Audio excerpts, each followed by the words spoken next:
in a beautiful town of Ibako, where the air smelled of blooming hibiscus and the streets bustled with the laughter of children, twin brothers Idris and Ez began their lives.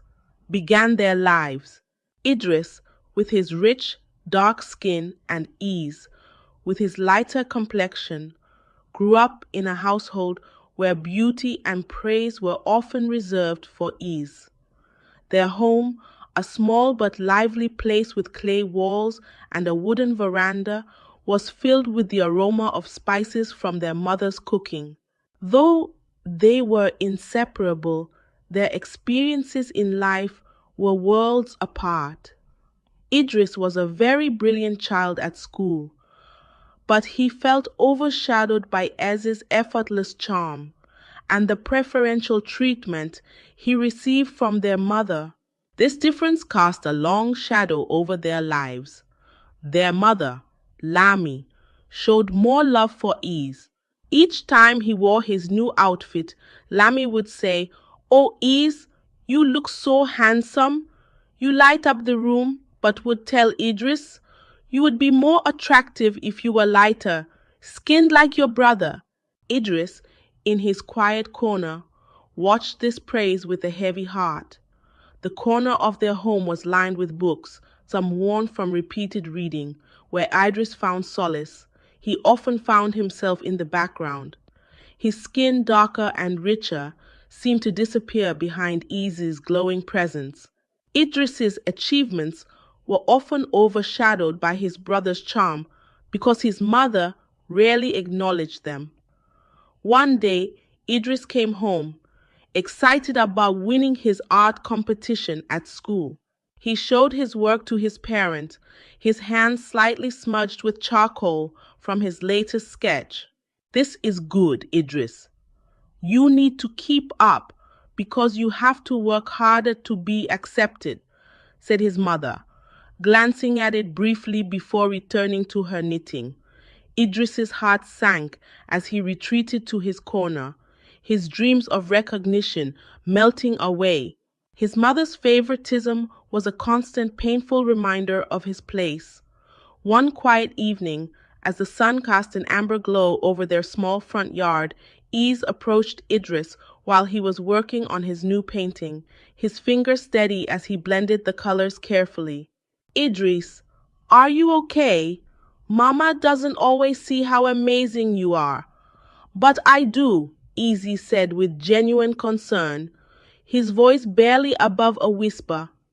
Idris managed a small smile, grateful for his brother's support.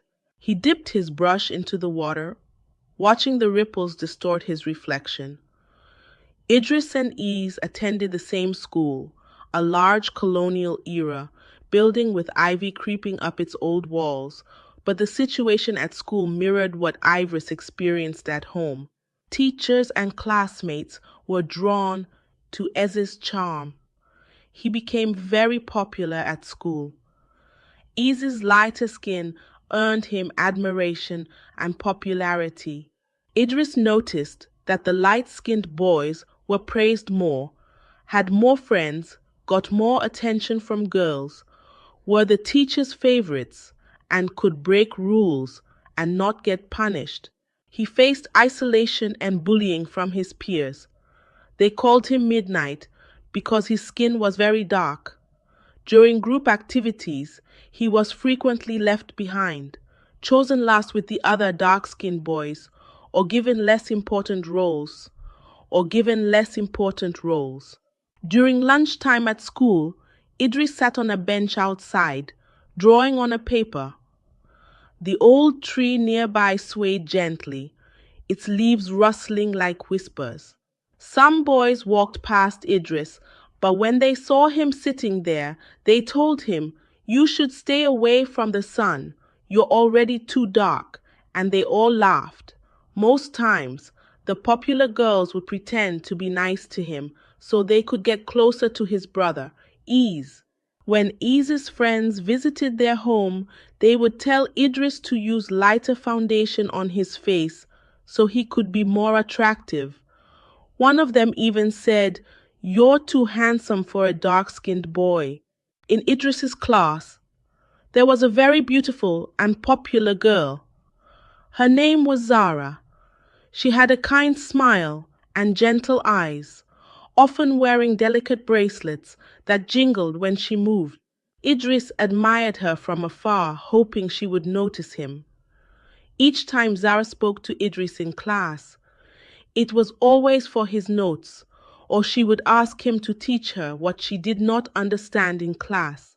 Zara's friends would always make comments like, "Zara, you should go for Ace. He's so much more your type." She would blush and laugh, but it was clear her attention was focused on Ease, not Idris. Not Idris. Idris tried to suppress his feelings, but he felt rejected. One day Zara was sitting under a tree, absent-mindedly twirling a strand of her hair. Idris summoned up the courage to go talk to her. As soon as he said, "Hello, Zara," she interrupted him. "What does your brother like? How can I make him be my friend?" she asked, her eyes bright with excitement. This was so hurtful. He turned around and walked away, his heart feeling heavier than ever. Idris's best friend, Obi, a loyal companion who had been with him through thick and thin, had known him since childhood. They often spent afternoons together by the river, skipping stones and talking about life. Idris had quietly harbored feelings for him for a very long time, but Obi seemed only interested in the light-skinned boys at school. Idris watched him date several boys who were often mean and rude to him. One day, Obi came to Idris's house, looking visibly upset. He sat down on the couch, burying his face in his hands. The scent of freshly baked bread lingered in the air, but neither of them seemed to notice. "Idris, I'm tired. I'm so tired of being treated like I'm not good enough," he said. Idris sat beside him, his heart aching for him. "What happened?" he asked, his voice soft and gentle. "I was with Lami. She treated me like I was nothing. I have been giving her all my lunch money. She used me, and today she dumped me." Idris's heart ached for him. "You deserve so much better. Don't let one person's bad behavior make you feel unworthy," Idris said, placing a reassuring hand on his friend's shoulder. Obi nodded, wiping his tears. "Thank you, Idris. You always know how to make me feel better. You're my best friend. I just want a partner like the other guys in my group." "Everyone has someone for the dance except me," he complained, looking down at his worn-out sneakers. "It looks like all the girls are taken, and there is none left for me," Idris said, his tone carrying a trace of sorrow. "But I'm here.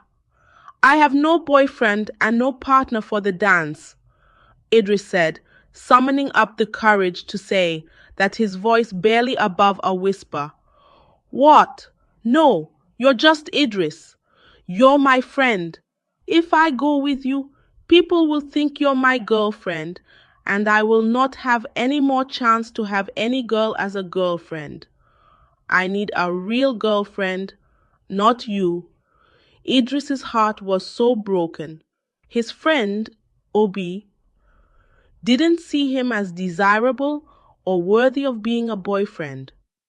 The soft glow of the evening sun seeped through the curtains as he excused himself from Obi and went into his room to cry for a while, muffling his sobs with his pillow.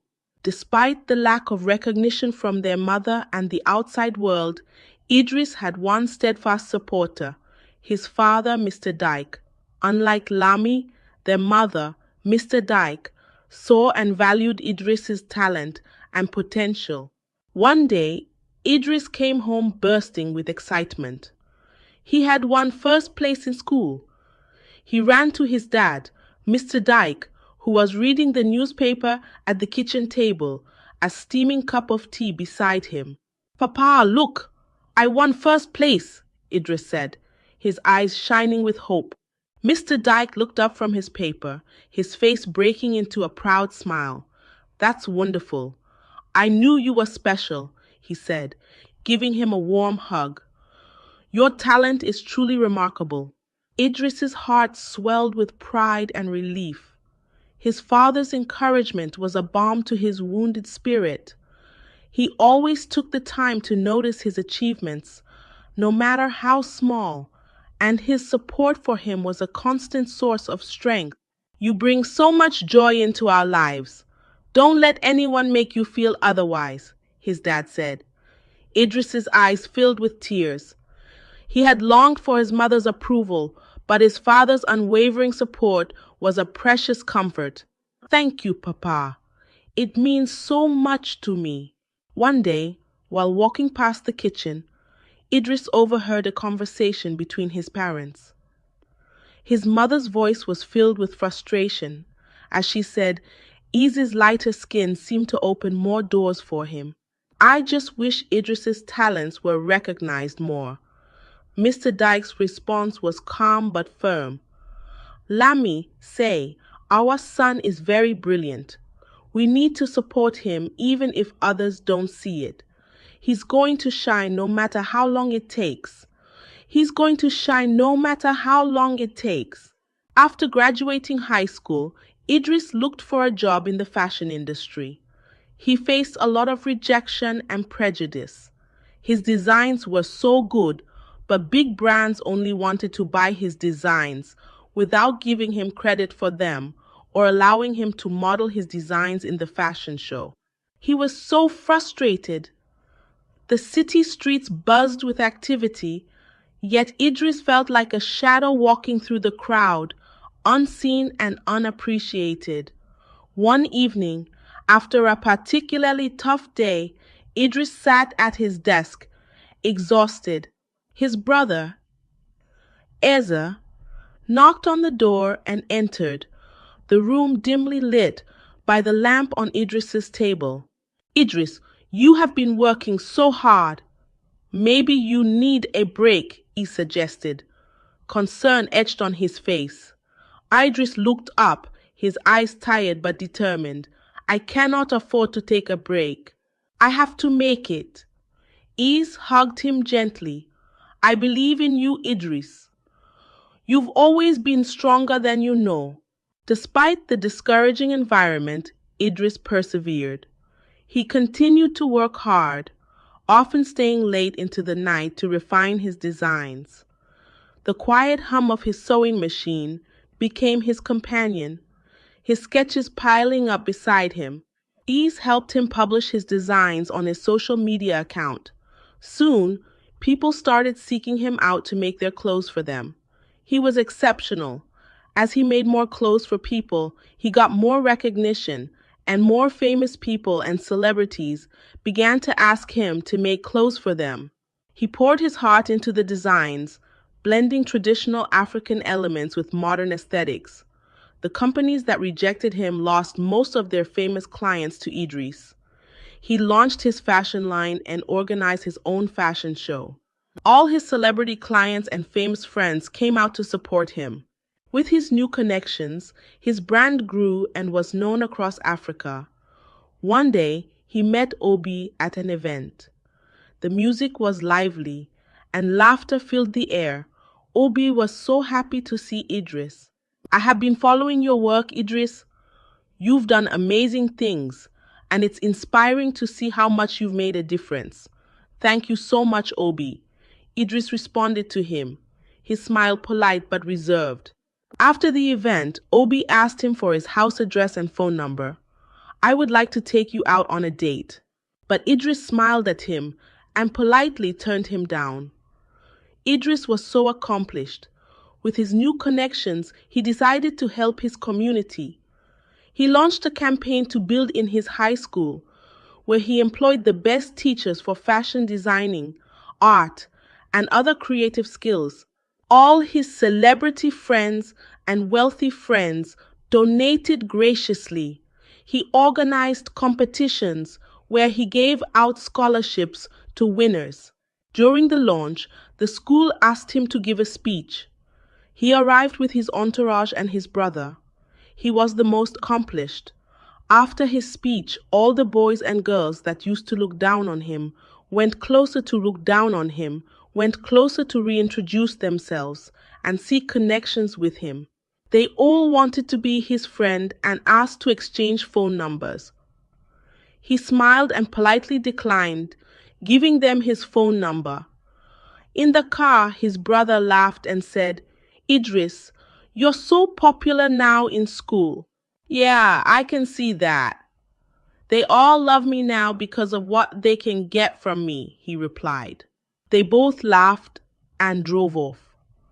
His mother, Lami, who was so proud of what Idris had become, hosted a family reunion, invited relatives and friends from his past so she could show off her famous son and all his achievements.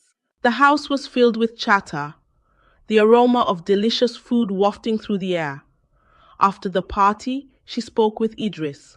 "Please, Idris, forgive my ignorance. I am sorry that I did not give you the love and support you deserved." Idris was happy for his mother's apology, and that gave him closure. They both began to work towards healing their relationship. The story of Idris teaches us a valuable lesson. Never underestimate or look down on others based on superficial traits like appearance. True worth lies in one's talents, perseverance, and kindness. Those who once ignored or belittled Idris later sought his favor when he became successful, proving that life is unpredictable. Always treat people with respect and kindness, because no one knows what the future holds. Thank you for watching my channel. Don't forget to like, share, and subscribe for more inspiring and thought-provoking stories. See you in the next video. Once upon a time, there lived a very beautiful girl named Kara. Kara lived with her parents in a very small village, surrounded by lush green hills and a sparkling river that flowed through the valley. Her mother was once the most beautiful woman in the village, who was the delight of many, as all the eligible bachelors in the village wanted her to be their bride. Kara's father was considered the luckiest man in the village to have married Kara's mother, as not even the prince of the village was able to win her heart. Kara grew up to be more beautiful than her mother, with long flowing hair and a radiant smile, and was admired by all the maidens in the village. One day, Kara was returning home from the stream, carrying a clay pot filled with water, when she saw a giant snake staring directly at her. She was terrified, as she had never seen a snake that big in her life. The snake gently approached her, and Kara screamed at the top of her voice, shutting her eyes in fear. By the time she opened her eyes, the snake had gone, and Kara took to her heels as she ran back home in fear. Kara got home and told her mother what happened, and her mother comforted her, as she was glad that nothing had happened to her daughter. As days turned into weeks, strange occurrences began to take place. Kara would often find herself in dangerous situations only to be miraculously saved by the snake. Once, Kara was about to step on a venomous scorpion hidden under dried leaves when the snake appeared out of nowhere, hissing loudly to alert her. Kara caught sight of the dangerous scorpion and the snake hissing in front of her. She was so frightened and returned home. The thought of the snake could not leave her mind, and Kara wondered what the snake wanted with her. As night came, Kara retired to bed and had a very terrifying dream where she saw herself as a snake, hissing and moving next to the snake she had always seen in the bushes. She woke up terrified as she ran to her mother's room to tell her all about her horrifying dream. Her mother comforted her and assured her that it was only a dream. The next evening, Kara went to the forest to collect some firewood, humming a tune her mother had taught her, when the snake appeared in front of her. Filled with fear, she ran a short distance and noticed that the tree branch above where she was just standing fell to the ground, missing her by mere inches. Kara turned to look at the snake and noticed that it slithered away quietly without harming her. In a state of confusion, Kara decided to follow the snake, as it was evident that the snake was there to protect her and not to harm her. She followed the snake quietly as it guided her to its cave.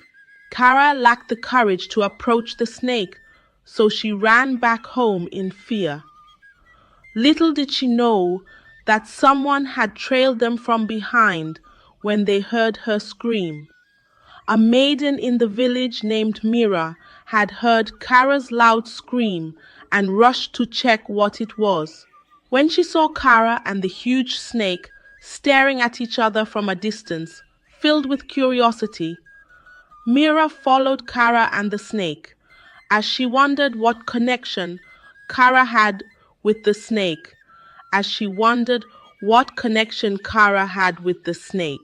Mira then decided to spread rumors in the village, saying that Kara had some dark powers that made her control snakes.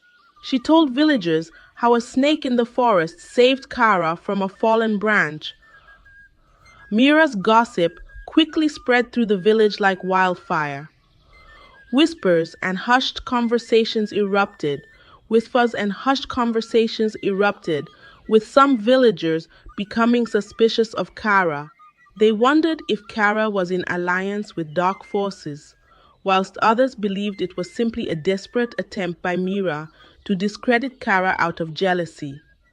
This, however, did not deter the young men in the village who had intentions of seeking Kara's hand in marriage. Kara was by far the most beautiful maiden in the village, and the men were all blinded by her beauty. A young man named Ikenna came to ask for Kara's hand in marriage. Ikenna was a very handsome farmer with a great track record in the village. He met Kara at the last concluded festival, where she had danced gracefully, and since then they had been spending time getting to know one another. Kara had rejected all the marriage proposals from other eligible bachelors in the village, as Ikenna promised to marry her. Ikenna met with Kara's parents and family and declared his intention to marry Kara, and a date for the marriage introduction was set. Kara fantasized about her life with Ikenna, as he was everything she had ever dreamed of. The day of the marriage introduction arrived, and Kara looked absolutely beautiful in her traditional attire, adorned with beads and flowers. Everyone gathered to witness the marriage ceremony when suddenly the huge snake slithered into their midst, scaring everyone away, including Ikenna, who never spoke to Kara again. This broke Kara, as the whole village avoided her, believing she had some connection with dark forces. Kara ran away from her village to live with her mother's best friend, Nara, who was her godmother, living in the neighboring village. This was a great escape for Kara, as she could no longer stand all the happenings in her village. Kara spoke to her godmother about the giant snake and how the snake managed to ruin her life. Her godmother then came up with a plan for them to kill the snake before it ruined Kara's life even further.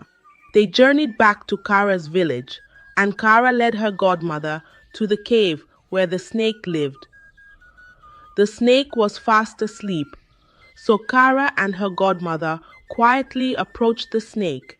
Kara then raised her knife and tried to plunge the knife into the head of the snake when it suddenly woke up and bit Nara, scaring Kara, who mistakenly slit her hand with the knife, spilling her blood all over the snake. To everyone's astonishment, the snake began to change. Its scales dissolved into human skin, and in a matter of seconds, it transformed into a beautiful girl who looked so much like Kara. Kara's heart raced as she stared at the girl in disbelief. She could not understand why the girl looked so much like her. So she ran home to tell her mother how the giant snake turned into a girl that looked exactly like her. Kara's mother then revealed to her that when she gave birth to Kara, everyone was in jubilation when suddenly she felt an urge to push. She pushed once more, and a snake came out, scaring everyone in the room. Kara's mother took the snake to the forest and abandoned it in the forest, as she did not want anyone in the village to find out about what had happened. Overwhelmed with emotions, Kara and her mother returned to the forest to find the girl. When they arrived at the forest, they saw the girl who looked frightened and confused.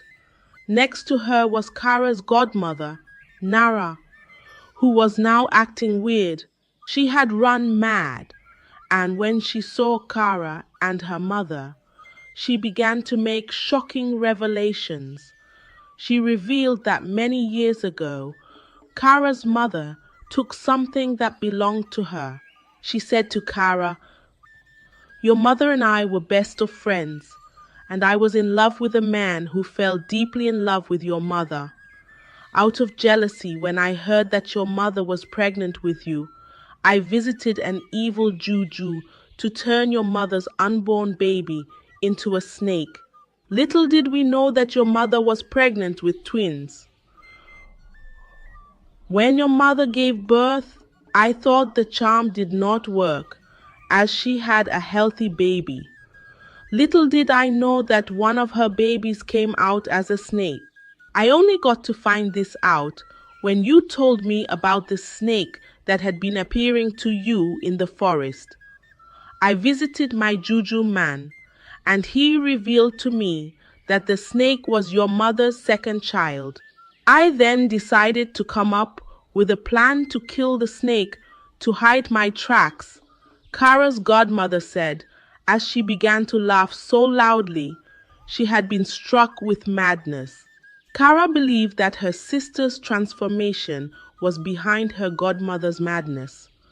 That was how Kara realized that the snake she had been seeing in the forest was her twin sister. They got to know each other better, and Kara's twin then revealed to her the reason why she did everything within her power to end Kara's marriage with Ikenna. Ikenna had made a bet with his friends to marry Kara, and he did everything right to win Kara's heart and also win his bet. Kara's twin knew that if she allowed the marriage to proceed, Kara would be subjected to a life of misery and disgrace. So she had to intervene to save her sister from hurt. When Kara heard this, she apologized to her twin sister and hugged her tightly. Her heart ached for the pain and loneliness her sister must have endured as a snake. The whole village was astonished by the turn of events, and Kara's twin sister was welcomed into the family with open arms. From then on, Kara and her sister lived happily, their bond stronger than ever, and the village marveled at the extraordinary tale of Kara and her long-lost twin. The snake turned into a girl. The lesson from this story is a profound warning. Jealousy and envy can lead to irreversible harm, not only to others but to yourself as well. Acting out of spite and harboring malice will only create regret and sorrow. Instead, embrace kindness, empathy, and forgiveness. What we give to the world comes back to us, so choose to spread positivity and love. Let this story remind us to be mindful of our actions and intentions. Celebrate the successes and happiness of others, for a heart free of envy is a heart at peace. Thank you for watching my channel. Don't forget to like, subscribe, and share your thoughts in the comments. Stay tuned for more interesting and captivating stories. See you in the next video.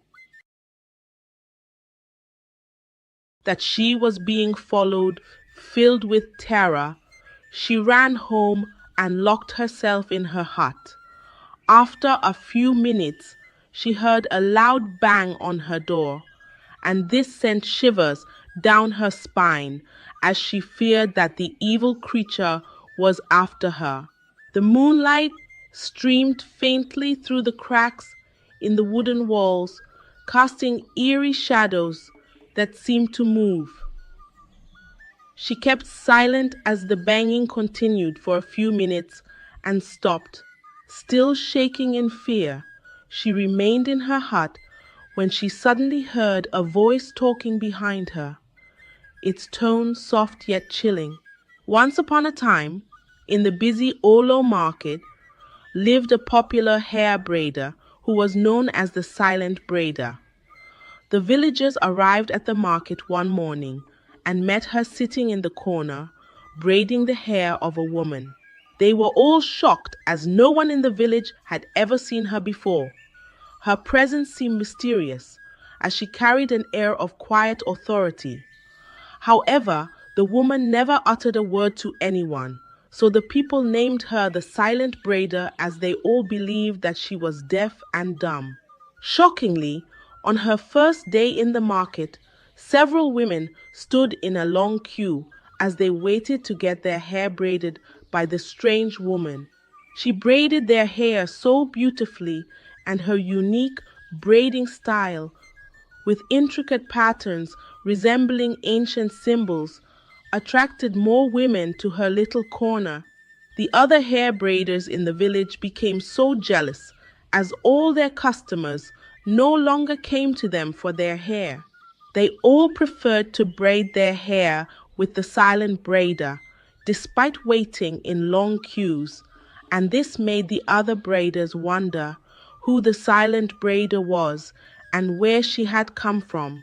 One day, a hair braider named Laura decided to stay back late into the night to trail the Silent Braider to her hut.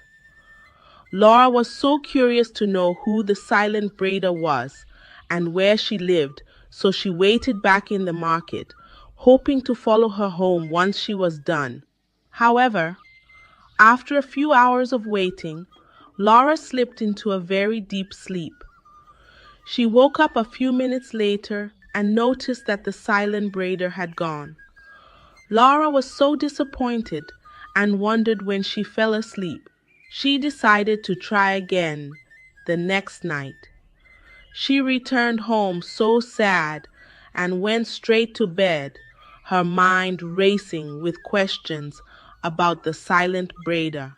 Laura had a dream where she saw the Silent Braider shouting hysterically at a group of people who were locked up in a cage. The cage was surrounded by a dense fog, making it hard to see what lay beyond it. Laura woke up so terrified as she recognized most of the villagers as people who the Silent Braider had recently braided their hair. She was so confused and wondered what her dream meant. She got to the market the next morning and met a group of women waiting to have their hair braided. Laura felt a strong urge to warn the women about what she saw in her dream, but when she approached them, they perceived her to be a jealous woman who could not withstand the fact that the people preferred the Silent Braider to herself. Lara retreated back to her corner as she felt so terrible about what had just happened. She began to doubt herself as she watched the Silent Braider braid the women's hair one after the other. At that point, Laura began to feel as though she was truly jealous of the Silent Braider, and this troubled her as she decided to move to another market the next morning. As the Silent Braider's queue continued to build up, a young woman named Marie, who had been on the queue for hours, sat down to braid her hair. Marie was new to the village and was in search of a good braider when she was directed to the village market. She arrived at the market early and met a very long queue. She wondered why so many people were queuing for only one woman when other braiders sat idly waiting for customers. This looked strange to Marie, who decided to also wait in the queue for her turn. After a few hours, it got to Marie's turn, and the braider gestured for her to sit down. As the silent braider began to braid Marie's hair, Marie drifted into a very deep sleep and found herself being dragged into a very deep sleep and found herself being dragged into a cage by the silent braider. The air in the dream was thick and suffocating, filled with the cries of those locked up. Marie struggled with the braider for some minutes as she broke free and began to run. As she was running, she saw a lot of people locked up in a big cage, and this terrified her as she suddenly woke up from her slumber. Marie had never been this terrified in her entire life. She wondered what the dream was about, but kept calm as she noticed that the silent braider was still braiding her hair. Marie then reached out for her purse and brought out a small mirror to look at her hair when she caught sight of a terrifying monster standing behind her. The creature's eyes glowed a menacing red, and its presence exuded a chilling malevolence. She was terrified at what she saw and screamed at the top of her voice as she stood up in fear. The people wondered what could have happened, and before Marie could voice out what she saw, the braider disappeared into thin air, and everyone opened their mouths in shock as they witnessed the hair braider's disappearance. The people were petrified as they began to question who she was. Marie explained what she saw to them, and everyone could not believe that an evil creature had been braiding their hair for months. Marie, determined to get to the root of the matter, looked around and saw the hair braider's wooden comb on the ground. She picked it up and began to examine it. She saw some weird symbols on the comb and wondered what they could mean. Sensing that there was something strange about the comb, she decided to seek the guidance of a very powerful woman. She arrived at the powerful woman's hut wielding the comb in her hand, and immediately the powerful woman caught sight of the comb. Her eyes widened in shock. The hut was filled with the aroma of burning herbs, and strange artifacts hung from the walls, giving the space an aura of mystique. She explained that the markings were symbols of a very dark spirit who traps his subjects and subjects them to pain and suffering, and revealed that anyone whose hair has had any contact with the comb would live a very painful and sad life, filled with misery and misfortune. On hearing this, Marie was terrified at what would become of her now that the braider had used the comb on her hair. She asked the powerful woman what she could do, and the woman revealed to her that the only way to reverse the curse of the evil comb was to trace the comb's usage to the first person in the village whose hair was ever braided with the comb.